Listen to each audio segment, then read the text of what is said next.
Thank you to all who have come on this rainy night.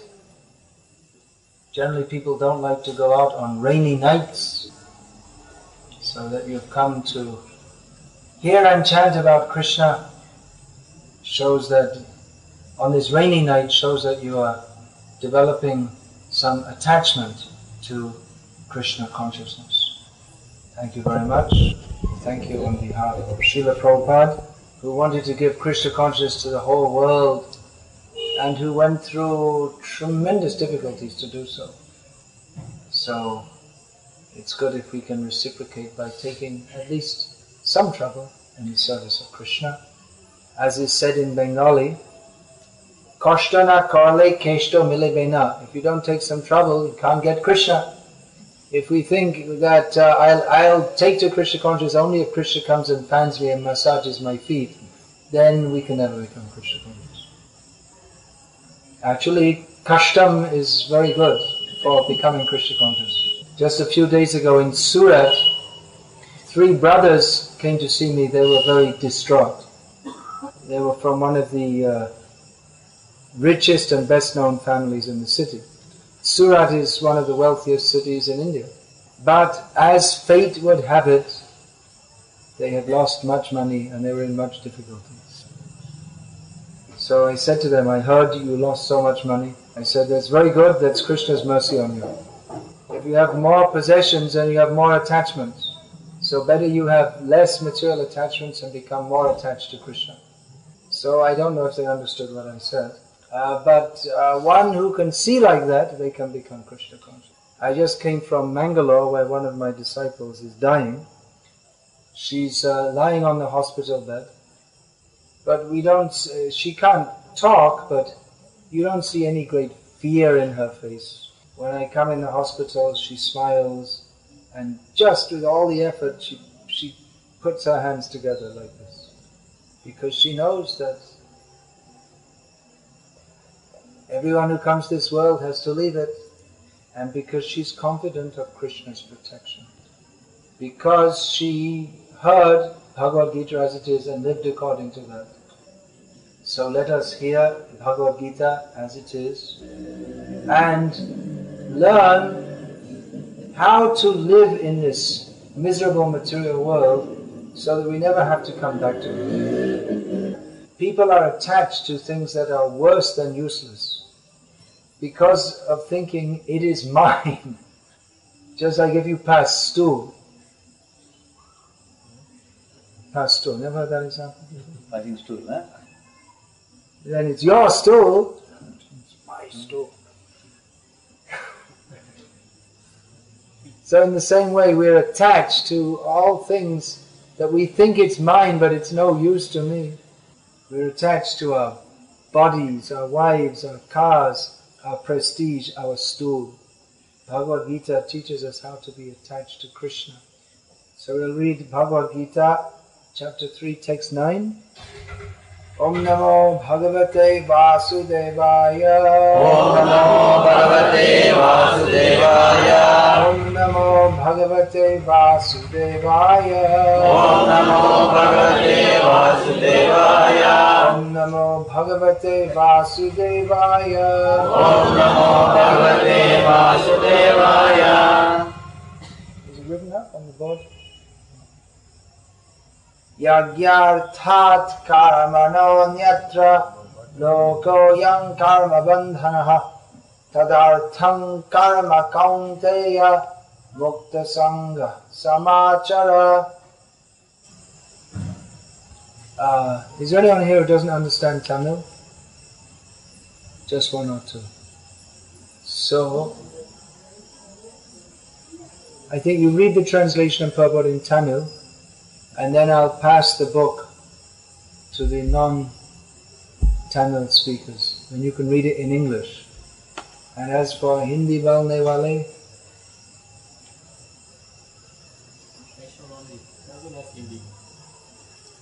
but you all know English also, huh? So I'll give the book to you and then you can read the translation and purport in English. Okay, please read it in Tamil. மொழிபெயர்ப்பு. பகவத்கீதை உண்மை உருவில் 3வது அத்தியாயம் கர்மயோகம் பதத்தின் எண் 9 மொழிபெயர்ப்பு பொருளுரை வழங்குபவர் அகில உலக கிருஷ்ண பக்தி இயக்க ஸ்தாபக ஆச்சாரியர் அருள் திரு ஆசா பக்தி வேதாந்த சுவாமி பிரபுபாதா அவர்கள். மொழிபெயர்ப்பு. விஷ்ணுவுக்கு தியாகம் செய்யும் முகமாக செயலாற்ற வேண்டும். மற்ற செயல்களை ஒருவனை ஜட உடலோடு பிணைக்கின்றன. எனவே அவரது திருப்திக்காக உனக்கு விதிக்கப்பட்ட கடமைகளை செயலாற்றுவாய். இவ்வகையாக நீ கட்டிலிருந்து விடுபட்டு எப்போதும் பற்றற்று வாழ்வாய். பொருளுரை. வெறுமே உடலை பேணுவதற்காயினும் ஒருவன் செயலாற்ற வேண்டிய அவசியம் இருப்பதால் இந்த நோக்கம் பூர்த்தியாகும் வரையிலே சமூக நிலைக்கும் தகுதிக்கும் ஏற்ப குறிப்பிட்ட கடமைகள் விதிக்கப்பட்டிருக்கின்றன. யக்ஞம் என்றால் பகவான் விஷ்ணு அல்லது யாக கடன்கள். எல்லா யாகங்களும் விஷ்ணுவை திருப்தி செய்வதற்கானவையே. Chapter 3, text 9. யக்ஞோவை விஷ்ணு என வேதங்கள் கூறுகின்றன. யக்ஞங்களை செய்வது அல்லது நேரடியாக பகவான் விஷ்ணுவுக்கு ஆன்மீக தொண்டு செய்வது இவை இரண்டும் ஒன்றே என்பது பொருள். எனவே இந்த பதத்தில் வரையறுத்தபடி கிருஷ்ண உணர்வு என்பது யாகம் புரிதலுக்கு ஒப்பானதே.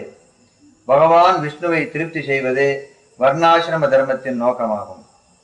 வர்ணாசிரமாச்சார வதா புருஷேன பரஹ புமான் விஷ்ணுர் ஆராய்த்தியதே. விஷ்ணு புராணம் 3:8. எனவே விஷ்ணுவின் திருப்திக்காக ஒருவன் செயலாற்ற வேண்டும். நற்செயல் தீச்செயல் இரண்டுமே விளைவுகளை தருவனவாதலால் செய்பவனை கட்டுப்படுத்துபவனே யாம். எனவே விஷ்ணுவுக்காக அன்றி இவ்வுலகில் செய்யப்படும் செயல்களெல்லாம் செய்பவனை சிறைப்படுத்துபவனே யாம். எனவே கிருஷ்ண உணர்வோடு ஸ்ரீகிருஷ்ணரை விஷ்ணுவை திருப்தி செய்வதற்காக மட்டுமே செயலாற்றுதல் வேண்டும். அவ்வாறு கடமைகளை செயலாற்றும் போதே ஒருவன் விடுதலை நிலையில்தான் அமைந்திருக்கிறான். இதுவே தொழிலாற்றும் பெரும் கலை. ஆரம்பத்தில் திறமை வாய்ந்த வழிகாட்டுதலின் கீழ் இது பயிற்சி செய்யப்பட வேண்டும். அர்ஜுனனுக்கு கடமையாற்ற வாய்ப்பு கிடைத்தது போல பகவான் ஸ்ரீகிருஷ்ணரது நேரடி பார்வையில் அவரது கட்டளைக்கு கீழோ அல்லது அவரது தூய பக்தரின் திறமை வாய்ந்த மேற்பார்வையின் கீழோ ஒருவர் எச்சரிக்கையோடு செயலாற்றி பழகுதல் வேண்டும். புலன் நுகர்ச்சியா யாதொன்றுமே செய்யக்கூடாது. எல்லாமே பகவானுக்காக செய்யப்பட வேண்டும். செயல்களின் விளைவுகளிலிருந்து இது ஒருவனை பாதுகாப்பதோடு மட்டுமல்ல, படிப்படியாக ஒருவனை இறைவனின் தெய்வீக அன்பு தொண்டிற்கு உயர்த்துகிறது. இறைவனின் திருநாட்டை அடைய இதையன்றி வேறு வழியில்லை. Hare Krishna. Yajna means Vishnu. Many years ago in Malaysia, one lady, she told me that she read this Bhagavad Gita as it is, this verse, and she had some doubt that why Srila Prabhupada is translating Yajna as Vishnu. So then she looked in Shankaracharya's commentary on Bhagavad Gita to see how he translated Yajna. And she found out that he also translated Yajna as Vishnu. So Yajna means Vishnu. Yajna is meant for satisfying Vishnu, for he is Yajna Bhuk, the enjoyer of all sacrifices. What does this practically mean in our day-to-day lives? In the original Vedic culture, everything was centered on sacrifice, Yajna. And in this way, all members of Varnashram society could worship Vishnu. All the members of society would cooperate together and all their activities culminated in Yajna. What this means in our practical day-to-day life today is that we should all join in Sankirtan Yajna. In this Kali Yuga, no other form of Yajna is recommended except Sankirtan Yajna. To perform the Vedic fire sacrifices is not possible at the present time for many reasons. First of all, one should select a suitable place, but it's very difficult to find a purified place. Even the holy places nowadays are full of arak shops and worse. It seems to be, especially in the holy places, you find drunken people lying around, isn't it? Somehow or other, the holy places, many of them, there is much Vaishyavicha. Anyway, you can. Seems to be especially more in the holy places. And the ordinary places, of course, they're not even slightly holy. Everywhere there is animal slaughter going on. Any place within anywhere within several kilometers of animal slaughter, the whole area becomes totally polluted. And any country where animal slaughter is allowed, the whole country is polluted. So that means there's no place in the world which is pure, because every country animal slaughter is allowed. First condition for performing yajna, that we should have a purified place, is not possible to fulfill in the present age. That means to perform this fire sacrifice to Vedic rites. And then one should have very purified brahmanas to perform the yajna. But where will you find pure brahmanas in the present age? Even if a brahmana wants to be pure, I mean, even if he wants to be, and there aren't many who want to be, it's very difficult for them to be pure. Because one reason is that a brahmana, for his sustenance, should only accept charity. No one wants to give charity. Charity for protecting dogs or something like this, but not to brahmanas. Charity for making schools, for teaching people how to go to hell. They'll give charity to someone who's a totally bogus cheater supposed to be a sadhu. This they like to give charity. But an actually honest brahmana who simply wants to cultivate spiritual knowledge, no one's interested to give to. And even if someone is prepared to give, the brahmana should only accept charity from someone who has earned the money by honest means. But it seems in the modern age it's almost impossible to earn by honest means. And the person who's giving in charity, he should also be a very pious person, following all the Vedic rules. Of course, a brahmana, the most renounced brahmana, can maintain himself just by picking up grains from the fields, but they won't allow you to do that nowadays. And a brahmana should be pure in his habits. No coffee, immediately disqualified. And he should be expert in reciting the Vedic mantras. Now there's no one trained in such a way. And the ghee should all come from properly protected cows. There are so many conditions performing a Vedic yajna which are impossible to fill in the modern age. Therefore, the only yajna recommended in the modern age in Kali Yuga is Sankirtan yajna. Of course, sometimes we see our ISKCON devotees also performing fire sacrifice. But we are not pretending to do so according to the exact Vedic rites. But on the strength of chanting the holy names, one can be, according to Shastra, one can be qualified to perform Vedic sacrifice, to perform fire sacrifice, all kinds of sacrifices. However, by the overwhelmingly important sacrifice in Kali Yuga is the sacrifice of chanting the holy names. And this Sankirtan Yajna means not only chanting the holy names, but engaging in activities to bring everyone to Krishna consciousness, to bring others to the chanting of Hare Krishna. Many activities in preaching are required. Building temples, printing books, distributing books. Srila Prabhupada put great emphasis on this book distribution. Some of you are now taking up this book distribution very seriously, I've heard. Which of you are going out regularly for book distribution? Like to raise your hand? Yes, the old hero. Who else? Please raise your hand. Who's doing that? Others? Ladies? Anyone? So, you might think it's strange that after coming to a religious institution they engage you in sales. But I think you're having a different experience when you engage in this book distribution. That when we're selling these books, it means that people are getting the mercy of Chaitanya Mahaprabhu. Yeah. And those who are distributing the books, they can experience the mercy of Chaitanya Mahaprabhu flowing through them. Is it not? You have to ask in Tamil. We can directly experience the mercy of Chaitanya Mahaprabhu by this yajna of book distribution. Srila Prabhupada, he wanted that householder devotees, they should give 50% of their income for promoting Sankirtan Yajna. So you may think, well, that's too much to ask.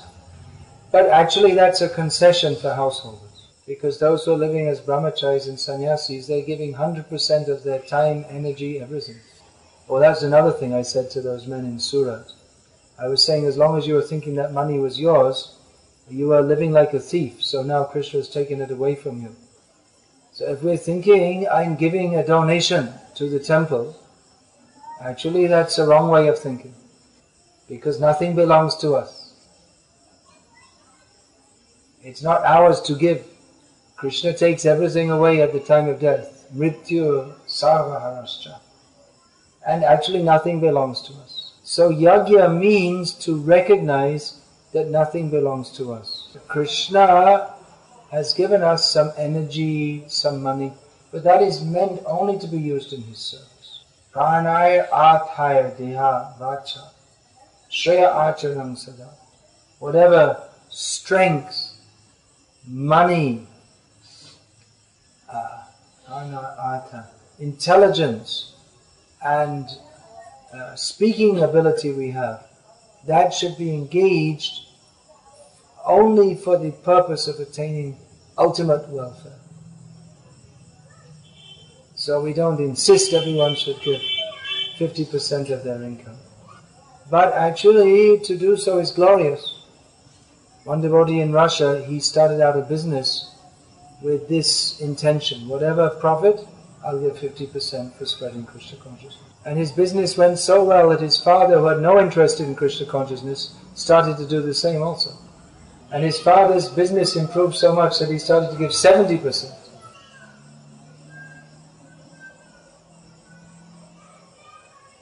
So this is yajna. Instead of thinking that whatever I've got is for me, we should think everything is for Krishna. Of course we have the householders, they also have a duty to maintain their families. But ideally that should be only for the sake of nourishing the family members' Krishna consciousness. Nowadays people are accustomed to extravagant living. Even if people don't have money, but they take loans so they can buy so many useless things. And people think it's a minimal necessity to have all kinds of gadgets and machines, all of which cost a lot of money. What to speak of marriage expenses. As a result, everyone is always in debt. And therefore everyone's always in anxiety. You buy a car on installments. By the time you finish paying for it, it's completely useless. You can't sell it for anything. So then you have to get another one and again go into debt. And then what sometimes happens is in the middle of paying off all the debts, they suddenly lose their job. The company collapses or retrenches all its workers. And you have all these debts for all these things that you're paying off. And even if you sell them off, you can't, they're depreciated so much, you're just caught in so many debts. It's just this is modern life. Everyone's in anxiety and debt and miserable. So we recommend don't get caught in this materialistic cycle of trying to get more and more and more useless things. Engage your money, your time and your life in Sankirtan Yajna. By doing so, one will get more and better results than one could do in previous ages by performing so many different Vedic processes. Krite yadhyayato Vishnum. This means that in Satya Yuga, the Yoga Dharma was meditation on Vishnu. What's the next line? I know you know, I'm asking Kisha. He's behind you in shlokas. You know Krishna Kirtan, next line? Krite yadhyayato Vishnu Chaitayam yadyato makhai. Ahead of you. It's an important verse. In Treta Yuga, by performing the kind of sacrifices we've been talking about. Then, Dwarpare Paricharyayam. What does Paricharya mean? It means service. But specifically in this context, it means deity service. Kalotad Hari Kirtanat. Whatever result could be obtained in previous yugas by different processes, everything and even more can be attained in Kali Yuga by Sankirtan Yajna. Therefore, the Vaishnava Acharyas recommend us, Bhaja Bhaja Bhai, Chaitanya Nitai Sudhira Vishasakari. With great faith, worship Chaitanya Mahaprabhu and Nityananda, because they are the inaugurators of the Sankirtan Yajna. Sankirtanaika Pitara. Sankirtan Pravartak Shri Krishna Chaitanya, Sankirtan Jagye Jai Bhaje Shedhanna. The inaugurator of the Sankirtan movement is Shri Krishna Chaitanya Mahaprabhu, and anyone who worships him by Sankirtan Yajna is glorious. So please come here and chant Hare Krishna and study Bhagavad Gita as it is to understand why we should chant Hare Krishna and what are the results of doing so, and distribute this Bhagavad Gita to others. Also, try to understand who is Sri Krishna Chaitanya Mahaprabhu. The teachings of Bhagavad Gita, the teachings of all the Vedas, culminate in the teachings of Sri Krishna Chaitanya Mahaprabhu. He's given us the chanting of Hare Krishna, which is the essence of all Vedic processes, and taught about the highest levels of love of God, which are difficult to find even in the Vedas. Probably they all have that book on Chaitanya Mahaprabhu, is it? What's this? Oh, very good. Immediately understood. I think most of you have this book, Prema Avataram, Sri Chaitanya Mahaprabhu. It's a new book, available in English and Tamil, describing who is Chaitanya Mahaprabhu. Most people in India have heard of Krishna, and most have heard of maybe something at least about Chaitanya Mahaprabhu. But actually, without understanding Chaitanya Mahaprabhu in this age, it's very difficult to come to Krishna. We see that in India, which is the traditional place of worship of Krishna, that many of the traditional worshippers, they are now fallen from their original position, unfortunately. But many persons from India and from all over the world who come from quite materialistic backgrounds are now very seriously taking up Krishna consciousness. This is all by the mercy of Chaitanya Mahaprabhu. This Krishna conscious movement is running on only by the mercy of Chaitanya Mahaprabhu. It is a manifestation of the mercy of Chaitanya Mahaprabhu. And it is meant to bring the mercy of Chaitanya Mahaprabhu to every town and every village and to every living entity in the universe. Pure devotees of Krishna do not see human beings, cows, dogs, cats, etc. Vidya vinaya sampamne brahmane gavihastini shuni chaiva shvapake cha pandita samadarshanaha. Want to give the translation? One who is learned sees every living being is Jiva, part and parcel of Krishna, and he desires that every living being receive the mercy of Chaitanya Mahaprabhu. This is the very high consciousness of a pure devotee. Pure devotees are always thinking how to benefit others by spreading Krishna consciousness. So please take part in this Sankirtan movement by attempting to bring Krishna consciousness to others according to the Parampara system. We automatically receive the mercy of Chaitanya Mahaprabhu, and thus we ourselves advance in Krishna consciousness. Are there any questions about this? Alright, well, we'd like to give these certificates to recognize those who are making advancement in Krishna consciousness,